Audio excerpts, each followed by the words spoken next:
Hello, and welcome to ISI Insiders, the flagship podcast of first-time podcasters. And I say that because I'm realizing how many of our guests, in fact, have come on to their first podcast, and it happens to be this one, which is awesome because that's in part the purpose of this podcast. The ISI Insiders is a chance to go inside of ISI, the famed and 50-year-old Information Sciences Institute, to meet some of these ISI insiders, people who are busy actually sort of making the future we're going to inhabit. And I'm going to pull them out of that for a little bit and talk to them to get a better sense of their what, their how, and their why. That is what they're doing, how they came to be doing it, and why. Why with their ability to go anywhere else, all the things they could work on, why are they here? Why are they working on this right now? And why might you care?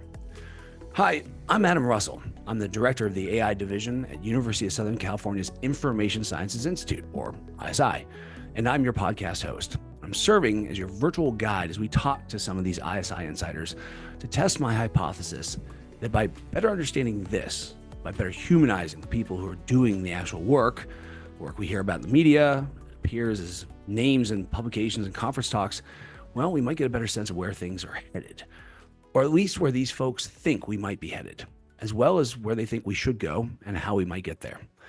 Now, my guest today is Alefiya Hussain. She's a senior computer scientist and research lead at the Information Sciences Institute, so a colleague of mine.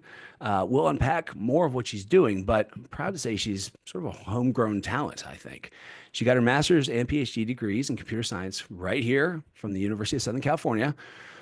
She has been in industry briefly, and her interests include statistical signal processing, protocol design, security, network measurements, and something called CREST that's eating up a lot of her time. I'm going to let her unpack that. In the meantime, Alefiya, welcome to ISI Insiders. Thank you, Adam. Thank you for having me here. It's interesting. I think you probably got that bio from somewhere online, which just as you were reading that bio, it sort of made me realize how sort of the career evolves, right? I mean, I think I started my background, my PhD was with statistical signal processing, and things have evolved as systems have gotten larger. The internet being one of the large systems, but then really wearing this hat of cyber, and with cyber, which is really connectedness, comes the need for security. So as you know, when the internet was developed, really security wasn't in the forefront of their mind because it was a trusted community. And I think that history is repeating again and again, and most recently in the space community. That's very cool. I want to pause for a moment though, because I actually want to. One of the things we do on this podcast is we do a lot of time travel, and I'm going to take you back to two times in the past. One is back to your 12-year-old self, and I want to hear you explain all of that to your 12-year-old self. Like, what are we doing in the world right now? And then, is it going to make sense to your 12-year-old self? Is she going to say like, well, of course that's what we're doing because that's what I'm interested in right now, et cetera? That's one conversation. And then the second will be another time travel point when I want to take you back to the birth of the internet. And I want to hear you make the argument to the early creators of it to say, please, for the love of God, think about security. What argument should we have given them to think about that? But let's start with, I don't know if it's easier. Let's start with 12-year-old Alefiya. Go back and tell her what you're doing. Yeah, so the world was a very different place when I was 12. We still had rotator phones, and there was one for the whole family, right, in one location. But there was a strong sense of connectedness. Even at 12 and 14, you spent long hours sitting in that public space chatting with friends. Mm-hmm. That has actually, I want to say, when I think of the internet, I really think of connectedness. There is this natural tendency to be connected to people who are dear. As a 12, 14-year-old, it is your peer group, it's your friends. You've spent all day, but you still want to talk to them for an hour on the phone. But that changes. But there's this need to be connected. I think my 12-year-old would have understood that need to be connected, and the internet provides it right now. But here's another thing. I feel, so going back to this argument of building security, the fact that security wasn't built in the internet as a fundamental need comes from the beauty of humanity. We humans fundamentally trust each other. And I love that. And so I do not want to go back and argue for that. Okay. I think, and here is the most interesting thing, Adam. the internet was a military project. Oh, yeah. And even in a military project, security wasn't front and center. And that gives me hope in humanity, honestly, that we didn't think about it even then.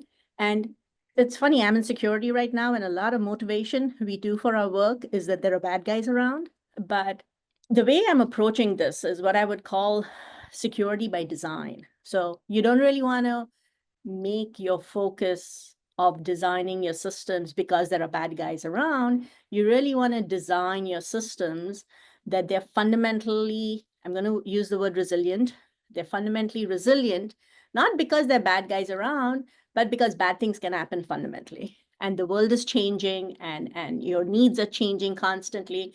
And so how can you build your systems that you can adapt and do what you need to do? One Mhm. of the reasons would be because there are bad guys around, but there are many other reasons why you want to do them.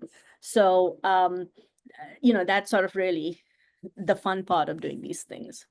Well, especially now, as you pointed out, the systems are growing more interconnected, more complex to some degree, which invites more attack surfaces, more unintended consequences, but also potentially greater opportunity, right? Greater progress to be had. But we have to accept that we're in this world of, well, the term I use is permanent beta. We're in this constant state of change and adaptation. In the face of this kind of complexity that doesn't seem to be abating, when have you been most wrong?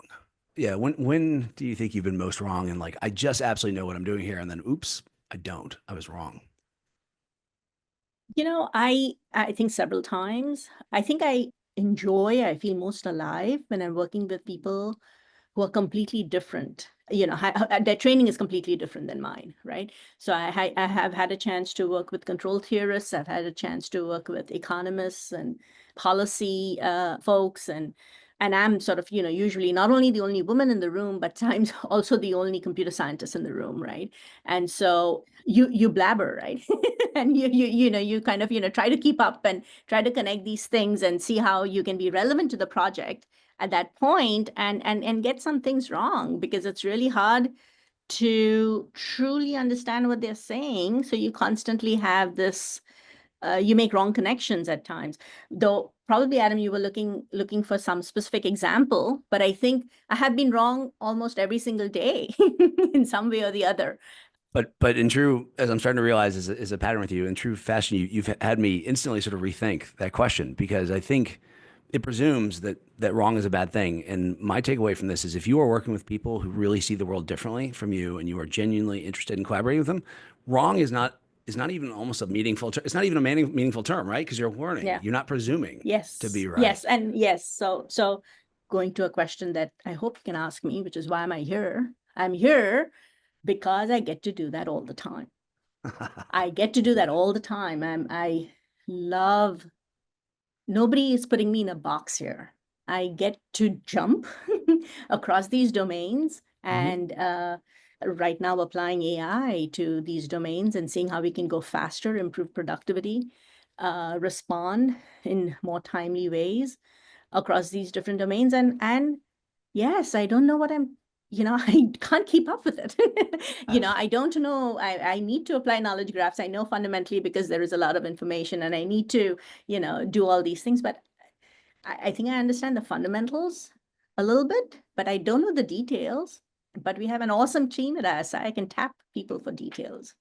Well, so that's it was a question I'm going to ask you, and you've sort of answered it. Although let me ask a variant of that, which is, given the teams you've worked with, the regions you've explored, I like to say that the reason teams work is because everybody kind of brings to the team their, my term, secret superpower, not just what you know technically, right? Not just what you can do from a capability perspective, but there tends to be this sort of something else, right? I use the term secret superpower because I know you're too humble to call it that, but just go with me. What would you say is your secret superpower that you bring to a team? I I always assume I know the least when I'm entering the room. And so you have research engineers who know their craft, right? They are touching these systems and they understand. So for LLMs, they understand temperature and they understand all these things intuitively more than I can. And they play with it often more than I would ever would. So I'll follow their recommendation and do what I need to do there. You have people who master their domain and have spent so much time reading every single paper in that area that even if I try to understand, I never will. I maybe understand just enough to be able to have a coherent conversation for 2 minutes. So I think my superpower is having an ability to listen to all these guys and distill into a coherent structure and then apply it to an opportunity that we can all work on together. Part of, I think one of the ways to survive is break these silos. And I think having an ability to listen to each other very, very carefully and then keep up with what is happening and have an ability to pivot as opportunities come by is really the key to surviving. I think I don't disagree. And again, you've touched on this really interesting sort of virtuous cycle, which is if you have that superpower to engage with the technically different, perhaps even more complex or advanced, but do so in a way that like helps the team congeal, focus on problems, and then you can take that elsewhere. You almost create this like virtuous cycle, right? Of you earn more as a result of that, and so you become more valuable, which means you are actually build better teams, et cetera. I'm only reminded of the number of times that I've seen people present on concerns around silos and firewalls, and we're not talking to each other. And then you look at the people that they've recruited, and you don't have you don't have to wonder why. I think you need to have silo breakers. So I think that's very interesting, and definitely a superpower. Now, we have many young aspiring superheroes out there as well, right? People who want to go in to your line of business, some space in ISI, or want to get involved in this kind of like research. With all the complexity ahead of us, what guidance, what advice would you offer a young person? So I am right now where I am in the stage of my career. Young could also mean 20. It could also mean 30. So what are we talking about? 12? Because your young sort of varies. So who are we talking about, Adam? Well, early career, let's say, yeah, just getting started. It's a fair point. Young is, as I know, also horrifically very relative. No, someone in their educational career, they're not yet out getting a job, or they're just getting started in the job market or looking for that. Like what should they be paying attention to or learning? So I'll tell you what I did. I think in retrospect now, I didn't know I was doing it then. I think, I came from a family of voracious readers. I saw my dad, inhale the paper cover to cover all the time. And I think that sort of instilled a habit in me to do something similar, whether it was taking in a magazine. Basically, the high level bit I'm trying to say here is read and be aware. Read and be aware so you can understand what is a good fit for you. Because you'll be successful if you can find a good fit for you. And here's the bigger thing. You will change. So you have to continuously do this and continuously evaluate what is a good fit for you, right? And be true to yourself and have the courage to be your own silo breaker, so to speak. Like it. Yeah. And there is no finish line. So don't no live like line. there is. Yeah. Or if there is, it's the final one that. Yeah. If you find something that you think you're going to do this for 40, 50 years, power to you. But it seems unlikely in the current environment that even in 40 years that career will still exist. Who knows how things are going to change. Yeah, but it has to. I mean, if you do find a career like that, I think if you can always make it work. It's just like, can you continue to be passionate every morning, right? If you can continue to be passionate every morning, then awesome.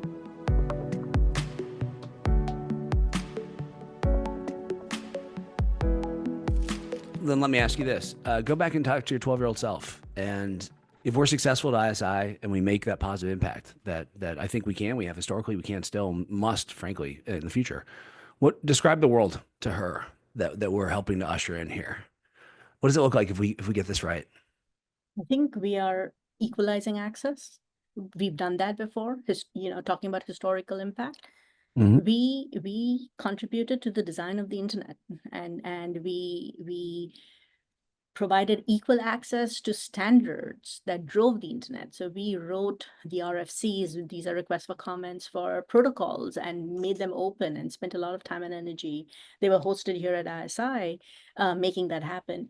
We host the busiest DNS server, and 12 of them.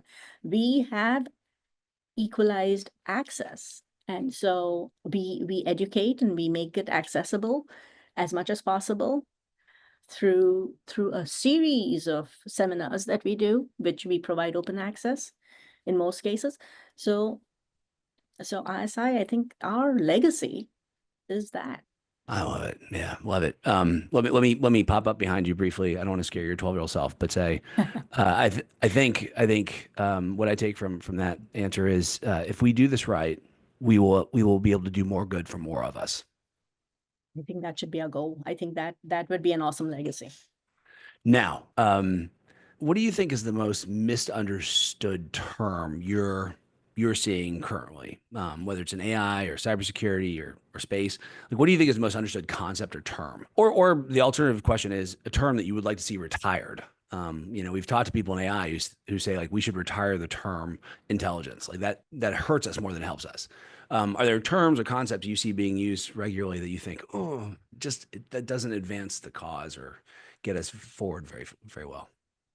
If I were to choose a term, and sort of something that comes to my mind again, really is, especially in sort of the domain of space, is this term of attack, right? Oh, we were attacked. Especially in the domain of space, you really can never have definitive information whether you were truly attacked. It's really hard to figure out intent, and it's really hard to attribute that intent to something malicious. And so when you start thinking about these things holistically, right, you really want to figure out what was the intent, and then is there a disconnect between the intent and what you saw, and those kinds of things. And I want to believe there's good in humanity, especially in the space domain. We all want to create these win-win-win scenarios, whatever they look like, right? You could have a huge impact on Earth if you do something wrong in space. And so you want to tread mindfully.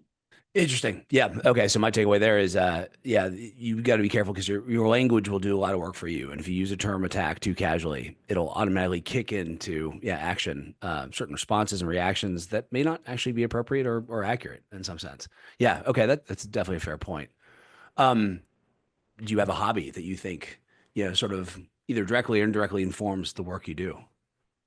I have been growing human beings for last 18 years. My oldest is 18 right now, and I felt like they've been sort of the hobby, so to speak, and not to mention driving that duties. Is a full-time job. So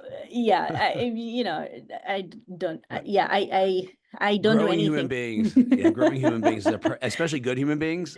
Boy, I have deep respect for that now. So and again, you won't know whether you've got good human beings for some time, right? So I don't know. So it's it's one of this trust. It's a true trust exercise, and it's something I have to remind myself every single day. No, it seems to be working for you so far. And again, speaking of virtuous cycles, that's the thing about trust is it takes someone to trust first, and then for it to go well, for it to take off. Yeah. Especially as these human beings are leaving home. Oh, you're a hero. I mean, again, I'm impressed.